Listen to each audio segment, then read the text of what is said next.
I never left the state other than to go to college, but I spent 2 years in college and I came back home because my brother came back from the Vietnam War and he was diagnosed with schizophrenia. So we had a family decision to make and I never finished my college education, but it made me the man that I am today.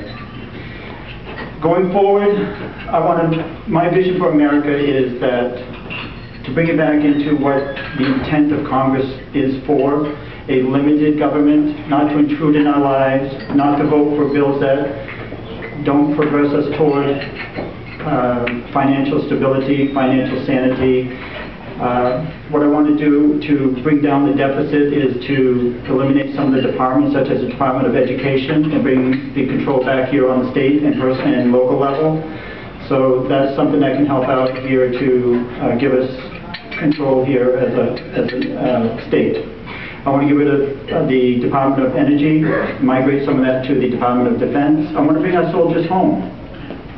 And by just bringing us out of Afghanistan and back home, we can save $1 trillion a year. So that's a way that we can reduce our deficit and our spending. It's not a taxing issue because I believe that we're taxed enough. We're actually taxed too much. I want to make sure that we keep our money here in New Hampshire and not send it to Congress and let them do what they want with it and maybe send it back to us. I want to make sure that we can have a job here in New Hampshire. America was built on productivity, jobs. Right after the Civil War, and even as our country began, 90% of people had their own business. They were self-sufficient, and 10% of people owned the businesses. And now it's switched around. 10% of people are self-sufficient and 90% work for the businesses.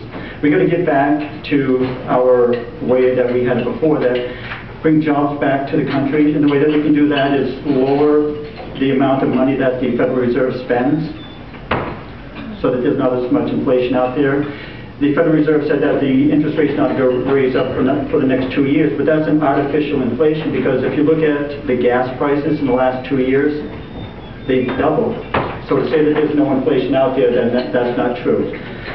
But I want to just say to you that when I go down to Congress, and I will win, so when I do go down to Congress, I will make you this promise, that when a bill is presented before me, I will read it. I will make sure that I understand what's in there. And if I'm given 15 minutes to read the bill, I'm not going to vote on it. I will make sure that the Constitution allows me to vote on it. And then the third principle that I will look at is, can we afford it? And with $15 trillion in debt, there's no way that we can afford anything else that's out there. So that's just my pledge to you. The hook is coming for me, but I just thank you for the time to come before you and present myself to you. I'll be back on June 14th to expand a little bit more on what I want to do down in Congress. But I just want to thank you and introduce myself to you. Thank you.